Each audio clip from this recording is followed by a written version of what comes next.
வணக்கங்க. இன்றைக்கி நம்ம பார்க்க போகிறது எண்ணெய் கத்திரிக்காய் புளிக்குழம்புங்க. அதுக்கு எண்ணெய் கொஞ்சம் நல்லா சேர்த்து ஊற்றிக்கோங்க. வெந்தயம், கடுகு போட்டுக்கோங்க. சின்ன சின்னதாக கத்திரிக்காய் வாங்கி அதை 4ஆக கட் பண்ணி எண்ணெயில் போட்டு நல்லா வதக்கிக்கோங்க. அதில் உப்பு, பெருங்காயம், மஞ்சத்தூள் போட்டு வதக்கினதுக்கப்புறம் 10 பல் பூண்டு, ஒரு கைப்பிடி சின்ன வெங்காயம், 2 தக்காளி இதையெல்லாம் போட்டுங்க. நல்லா மசிஞ்சு வதங்கி வந்ததுக்கப்புறம் 2 ஸ்பூன் மல்லித்தூள், 1 ஸ்பூன் மிளகாய்த்தூள், உப்பு, புளி தண்ணி எல்லாத்தையும் ஊற்றி நல்லா காய் வேகட்டுங்க. வெந்ததுக்கப்புறம் நல்லா எண்ணெய் பிரிஞ்சு இந்த மாதிரி வருங்க. ஒரு முடி தேங்காயை எடுத்து நான் அடித்து இப்போ பால் எடுத்து வச்சுருக்கேங்க. அதை எடுத்து ஊற்றி நல்லா கொதிக்கட்டுங்க. நல்லா கொதித்து இந்த மாதிரி எண்ணெய் பிரிஞ்சு வந்துடுங்க.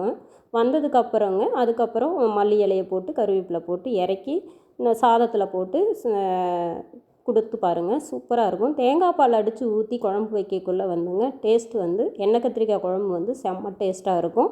இதை நீங்கள் உங்கள் வீட்டில் ஒரு தடவை செய்து பாருங்கள். வீடியோ பிடிச்சிருந்தா சப்ஸ்கிரைப் பண்ணி, லைக் பண்ணி, கமெண்ட் பண்ணுங்கள்.